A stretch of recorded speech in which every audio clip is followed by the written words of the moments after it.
Comme on le sait très souvent, les amis, chaque thème ou bien chaque activité de la vie a des thèmes techniques associés.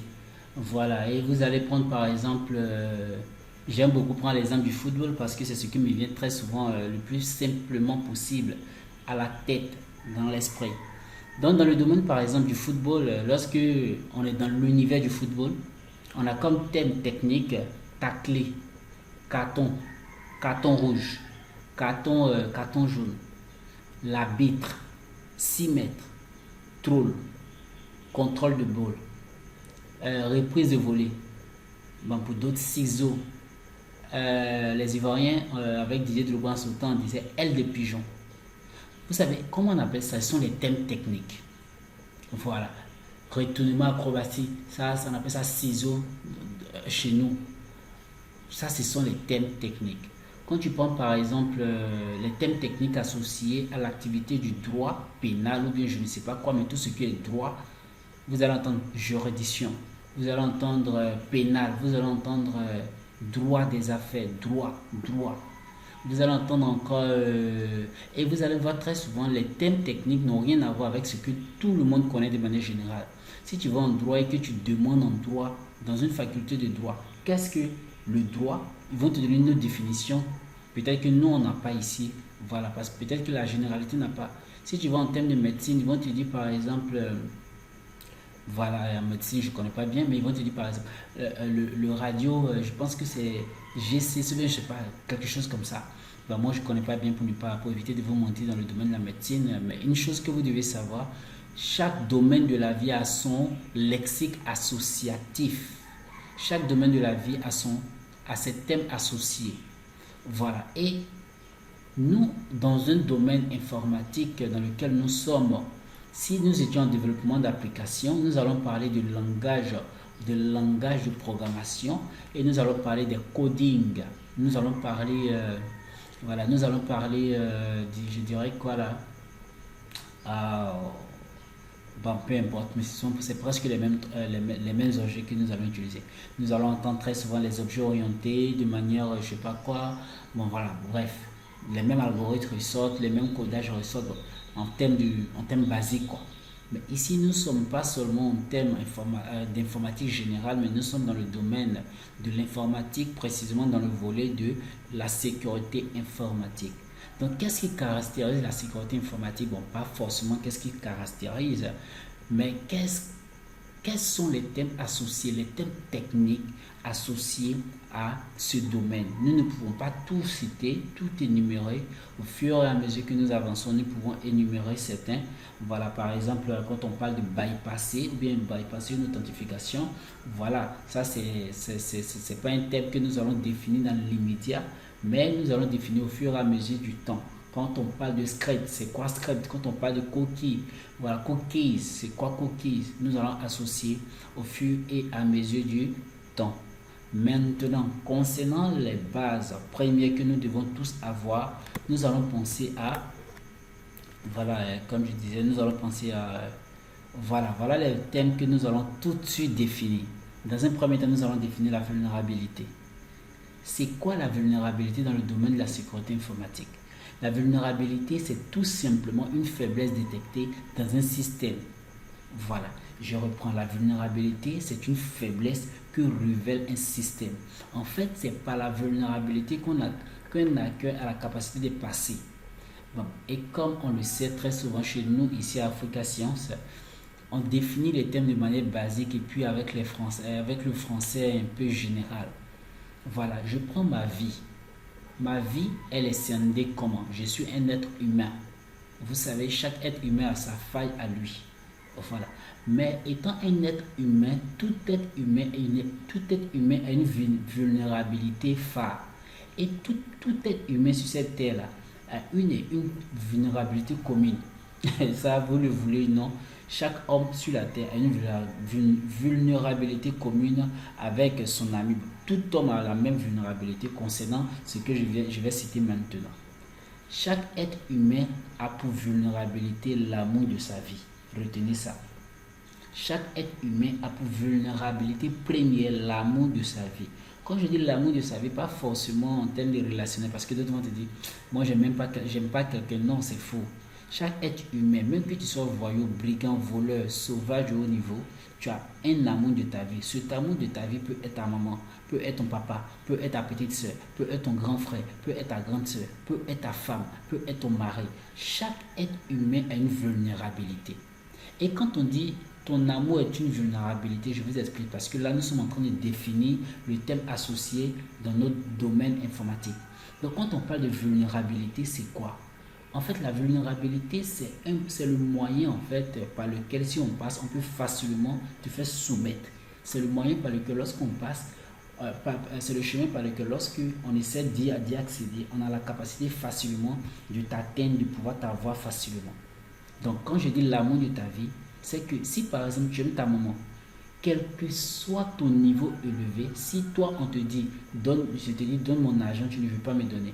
Et si je prends fusil, je place ça sur la tête de ta maman, tu es obligé de te soumettre. Donc, dans ce cas, on dira que, parce que avant de pouvoir arriver là, on n'a pas pu t'avoir, on n'a pas pu t'atteindre. Lorsqu'on dit donne notre argent, tu ne veux pas te soumettre.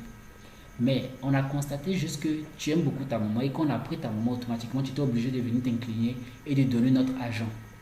Dans de telles circonstances, on dit simplement que ta maman est ta vulnérabilité. Voilà, c'est de la même manière. Voilà. Donc ça veut dire simplement, j'espère que vous avez compris, ça veut dire simplement une vulnérabilité dans un système informatique, c'est c'est un objet, ou bien c'est un moyen, ou bien c'est un outil, ou bien c'est un, je ne sais pas comment je vais appeler ça en fait, voilà, mais c'est une possibilité, ou bien d'origine, elle est d'origine diverse en fait, mais c'est une faiblesse, voilà, c'est ça que je cherche, c'est une faiblesse en fait, capable de pouvoir créer automatiquement, voilà, c'est une, comme je l'ai dit, c'est une faiblesse capable de pouvoir être exploitée par un hacker.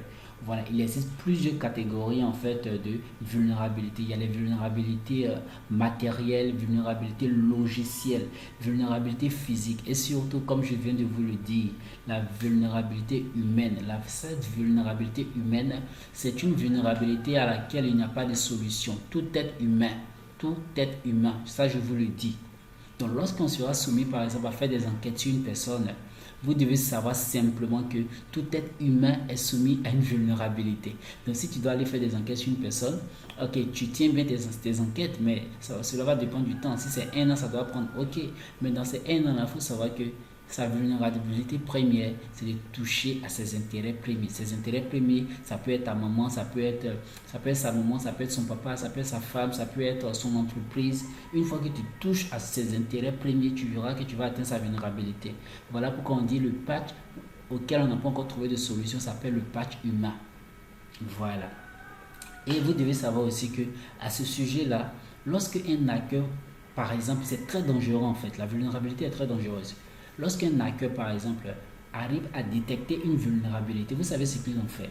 Il prend ça, il va stocker sur une base de données publique de toutes les vulnérabilités déjà répertoriées. Et lorsqu'il expose là-bas, il soumet la technique d'exploitation capable, la technique d'exploitation. Et lorsqu'il soumet la technique d'exploitation, les autres hackers vont prendre simplement, et lorsqu'ils détectent cette faille, qu'est-ce qu'ils en font? Ils prennent ça simplement et puis ils vont exploiter ça sur le terrain. Et automatiquement, leur nouvelle cible est automatiquement soumise à leur volonté. Vous voyez, c'est vraiment aussi simple que ça. Voilà. Donc, étant un hacker que nous sommes, notre but premier est de faire en sorte, en fait, notre but premier étant les hackers éthiques, nous, notre but c'est de détecter. On ne vient pas pour exposer, mais lorsqu'on vient, qu'on détecte ce genre de failles dans un système informatique, on soumet carrément. En fait, nous, notre but, c'est d'identifier ce genre de failles dans un système informatique et on soumet ça à l'administrateur ou bien on soumet ça au propriétaire de notre site ou bien au propriétaire ou bien à la cible en fait d'évaluation. Voilà, quand on finit de soumettre, ce qui se passe, c'est que ils vont nous demander la solution maintenant. Et qu'est-ce que nous on va faire? On va penser à corriger cette vulnérabilité qui a été exposée. Voilà, j'espère vraiment que je me suis expliqué de manière simple. Voilà, afin que vous puissiez comprendre. Par la suite, nous avons la menace. C'est quoi la menace? La menace, en fait, c'est des dangers capables d'être exploités. Voilà. Et quand on parle de menace, il y a deux types de menaces. Il y a soit intentionnelles ou bien accidentelles, en fait. Voilà, ça veut dire de manière intentionnelle, tu as dû paramétrer tes trucs et puis automatiquement la chose est arrivée. Voilà, tu n'as pas créé, automatiquement tu t'es retrouvé dedans. Ou soit tu es en train de manipuler les trucs, automatiquement tu as créé une ouverture. Et très souvent, cette vulnérabilité, bon, généralement, dans les telles circonstances, on parle aussi d'une ouverture de port considérable. Voilà, elle est classifiée de plusieurs manières. Parfois, on voit une menace. Quand on parle de menace, là, en fait, c'est la capacité, une technique peut-être que la personne veut utiliser pour pouvoir atteindre une cible d'évaluation, par exemple. Voilà, une cible d'évaluation, si on va la définir, ou pour pouvoir atteindre sa cible. Voilà. Donc ici, par exemple, il y a plusieurs manières, elle est classifiée de plusieurs manières. Voilà, on peut voir entre autres une usurpation d'identité, par exemple. Voilà. Ou bien des phishing, c'est une menace très considérée. Ou bien au niveau, par exemple, des web, ou bien on a voilà, une faille, par exemple, très très importante, la faille ISS. Voilà. Donc c'est vraiment exploitation. C'est une menace très très dangereuse, par exemple. On sait déjà comment elle est, nous tous on sait comment la manipuler, mais elle est toujours là et vraiment la solution est difficile de pouvoir être trouvée. Voilà, elle continue toujours d'être exploitée par tout le monde. Vous comprenez? Et par la suite, nous avons des exploits. C'est quoi l'exploit?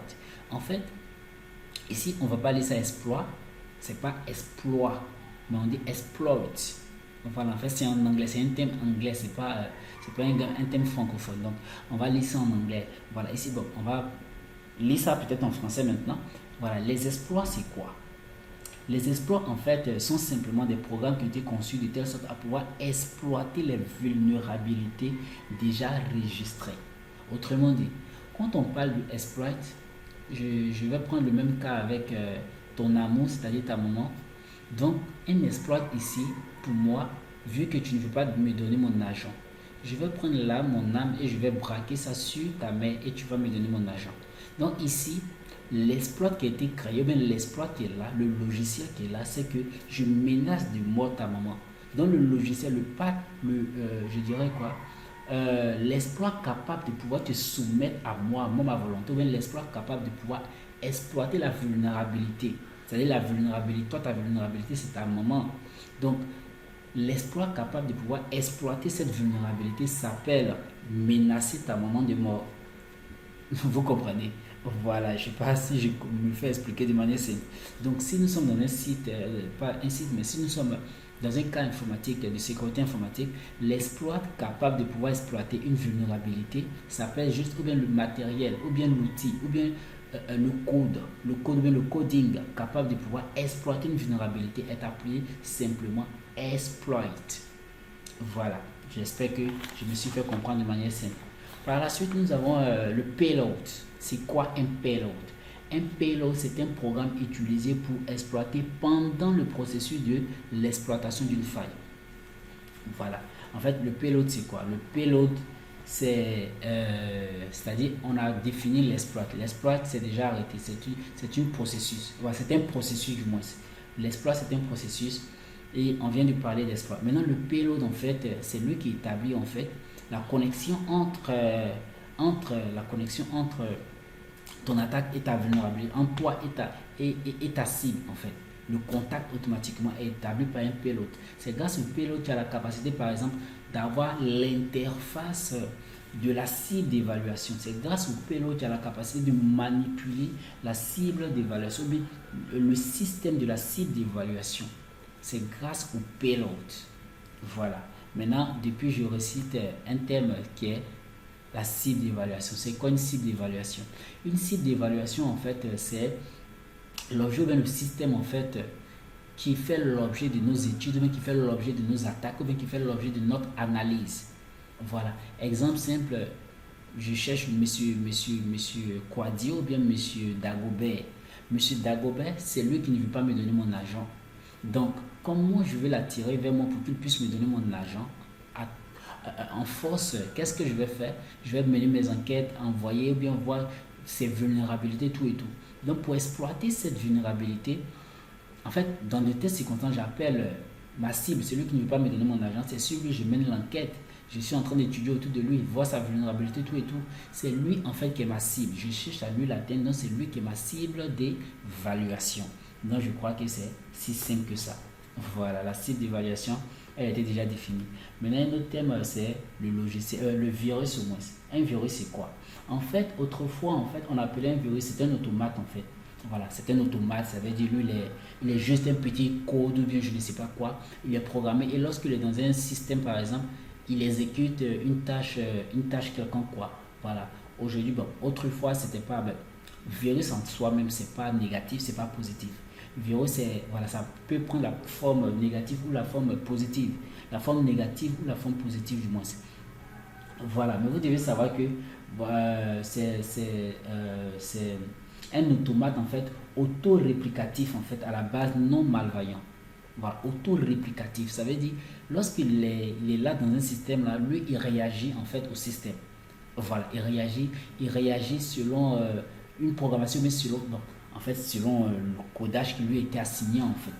Voilà. Mais aujourd'hui, en fait, vous devez retenir ceci. Quand on parle de virus, aujourd'hui, de notre ère, là, on entend virus automatiquement. On voit, euh, on voit quand on parle de virus aujourd'hui, on voit quelque chose de malicieux, on voit quelque chose de malveillant, on voit quelque chose qui n'est pas pratique, on voit quelque chose qui est juste fait pour nuire une vie. Vous voyez un peu. Donc voilà ce que vous devez retenir un peu du virus. Voilà. Maintenant, un autre point, c'est les attaques. C'est quoi une attaque? Quand on parle de l'attaque, une attaque est réalisée lorsqu'un système informatique est compromis suite à une vulnérabilité. Je vous ai dit quoi? Je vous ai dit simplement, notre cible est là. Et quand on parle d'attaque, c'est lorsqu'on a fini de compromettre le système. Si nous sommes dans un domaine informatique, de la sécurité informatique, dans nos contextes présents, on va dire simplement que lorsque j'ai fini d'avoir accès, j'ai fini par exemple d'avoir les mots de passe par exemple de ce dernier, j'ai accès à lui, j'ai accès à l'interface. Mais attaquer, c'est comment? Attaquer, en fait, c'est une action qui est réalisée après compromission. C'est-à-dire, j'ai fini de compromettre lui son système et je lance maintenant l'attaque maintenant sur cette personne. Maintenant, il existe à ce niveau deux types d'attaques. Il existe des attaques dites locales et des attaques dites distantes. Ici, quand on dit local et puis distant, ce n'est pas en termes de dictionnaire ou bien de manière définie comme on a tendance à l'entendre de manière simple, basique en fait dans la vie courante. Ça veut dire quand on dit distance, ça veut dire il a 1000 km de moi et quand on dit local, ça veut dire on est dans la même maison, mais le même quartier. Non. Ici, quand on dit attaque locale ou bien attaque distante, je préfère définir par distance pour mieux comprendre local. Voilà, quand on dit attaque distance là, distante, c'est une attaque qui est menée dans un réseau différent du réseau dans lequel tu es. Autrement dit, toi et moi on est assis dans une même maison. Moi j'ai un Wi-Fi, toi tu as ton smartphone. Toi tu as ta connexion sur ton smartphone. Moi j'ai mon Wi-Fi qui fonctionne. Mais moi je navigue sur mon Wi-Fi et toi tu travailles sur ton smartphone.